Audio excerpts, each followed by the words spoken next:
Today we are talking about Critical Space Pistol, a course that we just wrapped up with Dave Spaulding. Oh, Canada, our home and native. Did you know we had guys from Canada in the class? We had guys from Canada. We had some guys from Canada in the class. That's good to know right there. Yeah. With glowing hearts we see thee rise, the true north strong and free.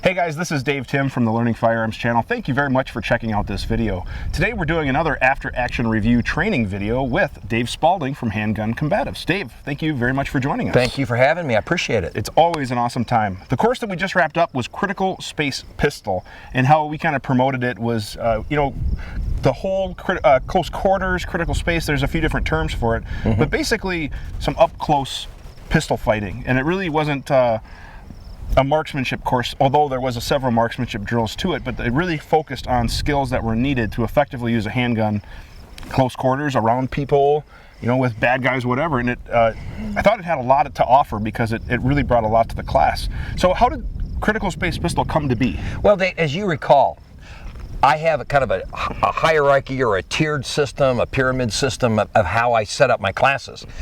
And at that base, that foundation, is the essential skills.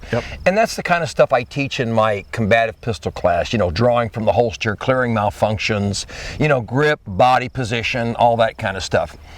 Then the next level is what I call the combative aspects, and that's the kind of stuff that takes the pistol from a sporting or a plinking tool and makes it a combative instrument. The combative application of the pistol is what I teach.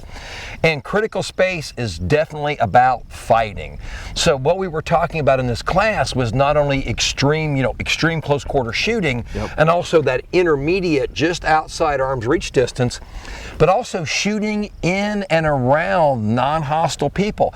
Because you know what? There's a really good chance when a police officer or an armed citizen gets involved, there's going to be panicky people in the area that you cannot engage, and you're going to have to work your way around those folks in order to engage the person that's involved. The whole active killer, active shooter, what in my era of law enforcement we used to call slaughter in progress, very real thing. And there's going to be panicky people in the area, and you've got to deal with working in and around those non-hostiles. Yeah, I thought it was a great course. And before we dive into a little bit of the course, we're just going to get some of the technical details because people always ask. Weather was awesome. Couldn't have asked for better weather. We had a nice breeze. It was in the 70s. We really lucked out. It was perfect. I mean, the weather was better in northern Minnesota than it was in southern Ohio, so that was pretty good. I do my best to try to bring in good weather. Yeah. So we had 18 shooters. Most everybody shot a Glock, except for we had one HK. Otherwise, it was really a Glock convention. Right. Mostly in 9mm, except for we had a police service from Winnipeg. They were shooting 40 cals, but I think everybody else was shooting a 9mm Glock of some type. Right. Didn't really see a ton of issues with the guns. A couple stoppages here and there that were mostly ammo related from what we found. Well, if you remember, it was when we were first going into the close retention and guys weren't locking their wrists. So it wasn't a gun issue, it was an operator issue. But you know what? All we had to do was point that out to get that wrist lock, hang on to it. Problems went away. Yep, and we didn't really have any real gear issues, which was nice. Most everybody was using a good quality holster. We had some Kydex rigs, we had a lot of duty rigs, and we had some ALS systems from Safariland. So that Safariland ALS duty holster it's the way to go. To me, it's the thumb brake of the 21st century. If I was working the street right now, that's the one I'd have. And I have, a thigh rig that I use when I teach SWAT teams, and that's the setup, because I think they've just broken the code on something that holds the gun well, but is simple to manipulate and get on target. Came real close on that 2x2 drill. Yeah, I don't want to talk about that. If we can skip that. Watch your target. One in, one out. 168. Boy, you had all kinds of time left. Where was the other one? See the one in the card? Right below it. Right below it. Thanks, Dave. You had a third of a second to get that in. All right. What you guys don't know, the 2x2 seems like it would be easy, but yet if you think about it, it's hard. And I had a good time. I felt smooth, but ultimately I didn't make it. I had a one shot out, and you only get one shot, and it's, you know, skill on demand. It's just like a gunfight. You either do it or you don't. Yeah. And it's a challenging test, but as you saw in the class, it's quite doable. Yeah. So speaking of the 2x2, before we get into the class, we did have coin number 22 awarded. Absolutely, we did. Yeah, and absolutely. Aaron, congratulations to you if you're watching this. Aaron's a Minnesota shooter. He's new to our classes, our hosted stuff. Right. But he's a long-time student. He's been around for a lot of different training courses. A solid shooter. And he did. I mean, he didn't do it in the fastest time, but it was a solid time. It was a 1.9. Yep. And you From know, concealment. He had a closed front garment. Yep. He pulled it up, brought the gun up on target, got 2 good solid hits. It was just a really smooth and very solid performance. Watch your target.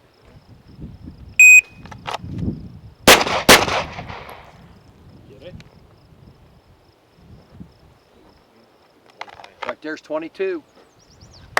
Nice. Woohoo! Woo! Nice. 190. 190. First shot 149, recoil .41 for 190. Quite frankly, after watching Aaron shoot all the last couple days, Yeah. I wasn't a bit surprised to see him get the coin. Yeah, he did a great job. Quite frankly, there was probably half this class danced around that 2x2 coin. I could have potentially needed about 5 coins. We had some solid shooters. Yes, we did. Very much so. Yeah, so speaking of shooters, of those students, we had a mix of about 9 cops, and the rest were responsible citizens. We had business owners, we had 3 doctors, Right. We had an emergency manager, we had just a couple of, you know, kind of corporate office, you know, private sector type guys who are just, they take their firearms practice very seriously, and Right. Aaron is one of those guys. And then we had, like I said, the 9 officers, and it was cool to see those officers because a few of them were here on their own, a few of them were here for their in-service training, which means they have really awesome departments that Right. support them. So we had just a really good group, and plus, the Canadians, they always are great guys, and I just thought the class mix was really good. There was no whining or complaining, and the attitude of everybody was always awesome. Well, you know, I do classes pretty regularly. I didn't know that. That are a law enforcement and armed citizen mix.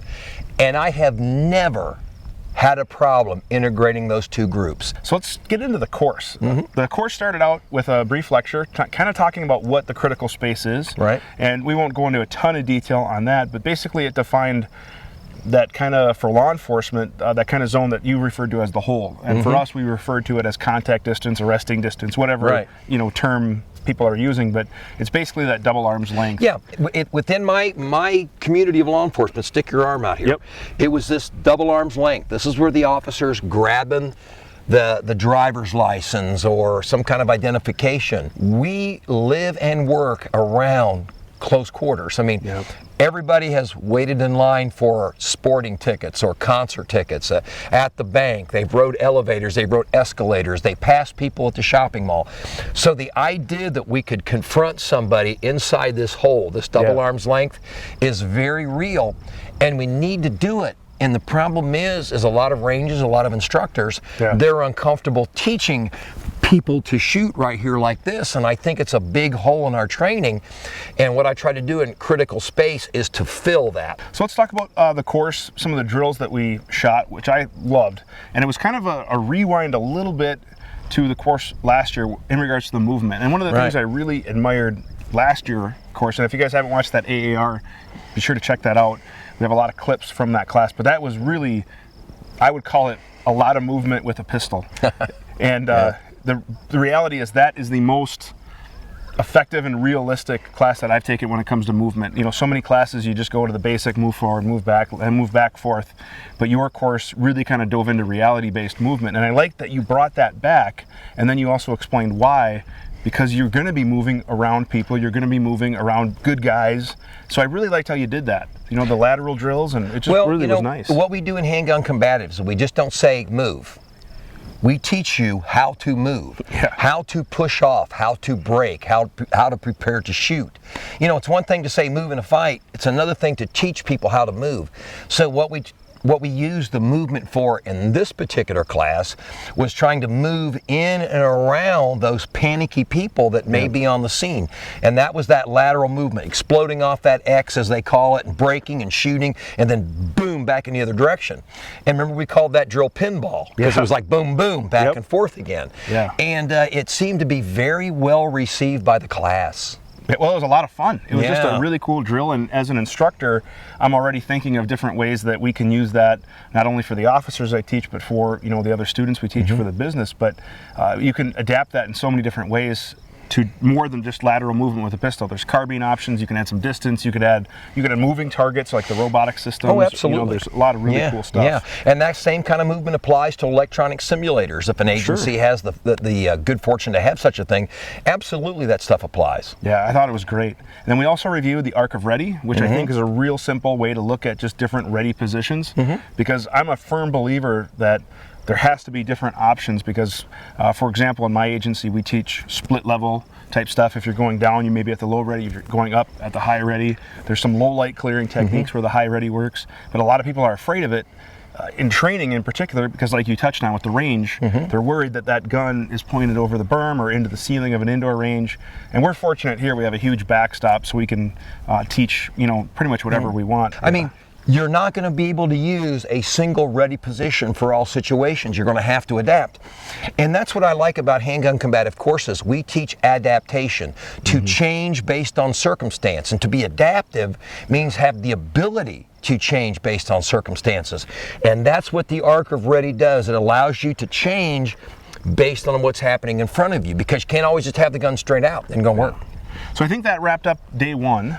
We covered some review, the arc of ready, some movement, the pardon lateral. me, sir. Yeah, what did we forget? I do believe that I had the fastest draw I've ever had on film. That's true. Right here in this class. Did I not? You did. In the front of 18 witnesses. Yep, and we actually, I believe we have a video clip. Do we have a video clip of that? You're probably rolling that in. I'll roll that in right absolutely. I don't even know where it hit. You hit the berm. I think it was in the chest, but I don't know if it was in the cart or not. What was it in the chest? Yeah. I couldn't. Yeah, had to be.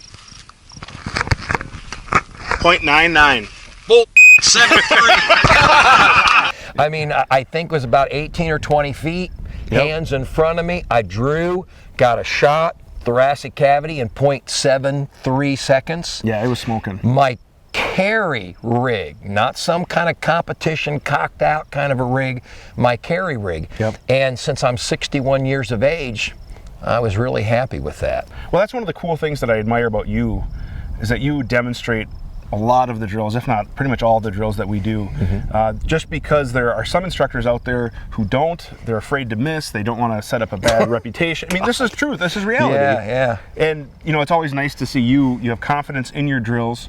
If you were to miss, you'd say, yep, this is what happened. This is how you don't do this. Yeah, let's do it the right way. Absolutely. Well, you have to miss. Whether you're an instructor or a student, missing is your threshold. It's an educational opportunity. So you miss, you drop back, you do it again. You may have to reel back the time a little bit, but you sometimes you do well, sometimes you don't. But missing is just part and parcel of learning the combative application of the pistol. So you got to miss.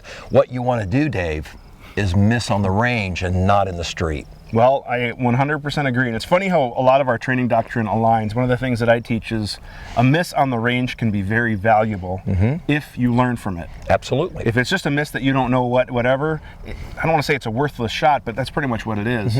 So I 100% agree. If you can learn from your miss, it can be a good learning experience. Absolutely. So let's talk about day two. We did some compression and compression out type drills. Well, that kind of that intermediate, just outside double arm's length. And what we talked about was the value of what's called a third eye or a chest ready position. I've heard it called air marshal ready. But the idea of having your gun straight ahead is the fact that you could potentially take a compressed shot, something you can't do high or low, but straight ahead.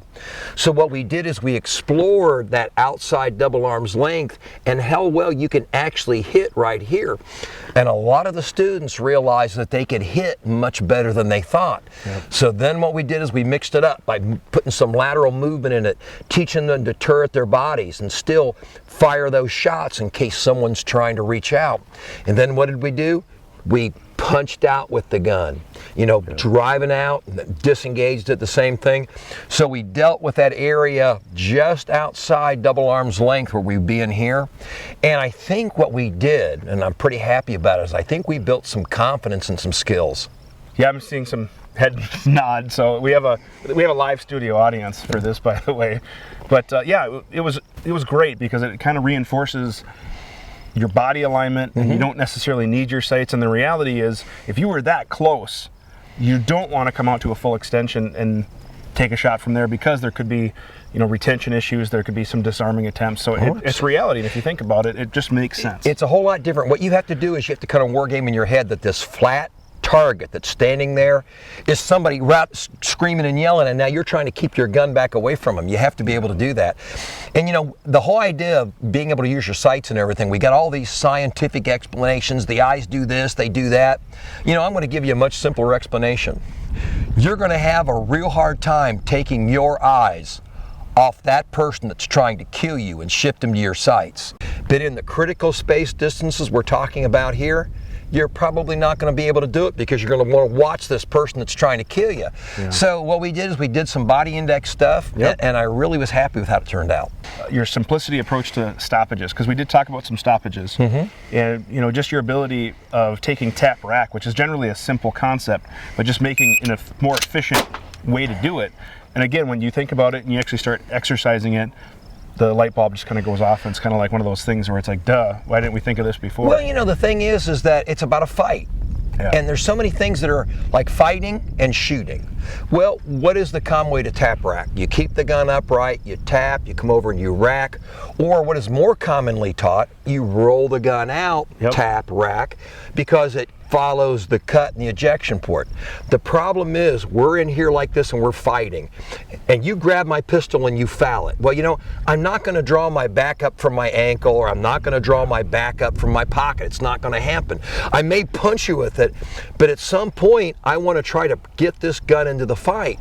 So the idea of tapping, rolling out here and racking, it's a non-starter. I want to keep the gun between me and you. So the idea that I tack, I roll in here, rack, and I keep it right in here like this. Plus, it's a minimal amount of motion. Boom, boom, done. I had some stoppages, and it worked amazing. Now, the one thing we haven't talked about is, if you can see behind us, we have some targets with shirts on them and things like that. And then we kind of ended day 2 with a lot of real close quarter shooting, where we actually did almost contact shot type distances. We did some strikes, we did some hooking. Fighting is not necessarily traditional shooting. You know, we were talking about some of the techniques. You know, we talked about the spearing elbow, we talked about, you know, the face smash, and then we talked about a relatively controversial technique. You know, a number of weeks ago there was a promotional photograph put out by Panteo Productions that showed me with the guy with my arm hooked around a guy's neck and my gun coming up, and everybody was, he's going to shoot himself in the arm, he's crazy, he's a knucklehead. Those are people that have never been in a fight. Because when you're doing all kinds of stuff like this and you're trying to bring the gun in, you can't fight safely. Can't be done. Wait, so you're saying that there's no rules in a fight? No, you can't fight safely. Crazy. You know? What we were demonstrating in that is your face smash goes awry. The guy turns his head and you miss. Well, you can't say king's ass and start over again. So what you do is you hook him and you pull him into you, and now you're shooting. And what they saw in a moment of time was this technique, and he's going to shoot through the guy's head and shoot himself. It's possible, but you know what? It's a fight. And I'm going to tell you what, after explaining it, doing the technique, of the 18 students in this class, there was not a dissenter among them. Yeah, it was a very well explained process, and we went into a little bit more detail than what we're talking about now in a lot of the drills. Obviously we're compressing a 2-day course into what's going to probably be about a 20-minute video, so there's obviously a lot more detail in this video, guys. It does not replace training. We've talked about this in other videos, but the reality is you should get to a quality course. And I know you're a big proponent of just seeking out quality training, whether it's you or somebody else. Right. But it doesn't replace that. So just because we're talking about it, we're showing tons of videos from the course, it by no means replaces good quality training. And you shouldn't go out and practice this stuff unless you've had some training, because there is some danger. Well, you know, you can learn something from a video. You can be informed about something with a video. Yeah. You can't be trained by a video. You can only be trained by a qualified instructor, hands-on, him standing there watching. So certainly use this video to inform yourself, but it's not training. Seek out the guys at Learning Firearms. They'll train you. Well, thanks, Dave. I appreciate that. But I'm going to turn it right back at you and say, if you guys haven't had the pleasure to train with Dave Spaulding, I highly recommend it. And we always love being students with you, so it's really cool to have you back every time. Well, you know what we ought to do, don't you? Uh-oh. We ought to do a joint class. Oh, boy. I've been thinking about this pistol carbine continuity training class for quite a while. I like that idea. idea. And I think that you and I could maybe do that real well. We ought to think about maybe that next year. You know what? I'm all for that. And if you guys would like to see that, maybe leave a comment below. You can tell us about it. You'd have to come to Minnesota, most likely. But I think we wrapped up the course nicely for this video. And again, we've shown you guys a lot of videos. If you have questions or comments, make sure you leave them in the section below. Dave, if they want to learn more about you, your classes, your schedule, how do they find out more about you? www.handguncombatives.com. The email address, rightfully so, is handguncombatives@gmail.com. We'll put links to all of Dave's information in the description below. Make sure you check that out, and make sure that you train with him if you have the opportunity. If he's coming to your area, it's going to be worth your money, it's going to be worth your time. And the thing is, I don't know, you've talked about retirement in the past. I don't know how many years you're planning on working, so it isn't going to be a ton. Yeah. I'm not a young man anymore, so you know. So I'm not saying do it now or never, but I would say do it sooner than later, because you don't want to miss the opportunity to train with Thank you. I appreciate you saying that. Cool. Well, guys, thank you so much for checking out this video. We hope you found it informative. If you want to learn more about us, our classes, schedule, you can check us out on the web. The web page will be listed below. We're also on Facebook and some of the other social media networks. We really do appreciate it. If you have any questions or comments, please leave those below. And also, help us grow, like, share, and subscribe to the channel. We really, really do appreciate it. Thank you guys very much for watching, and have a great day.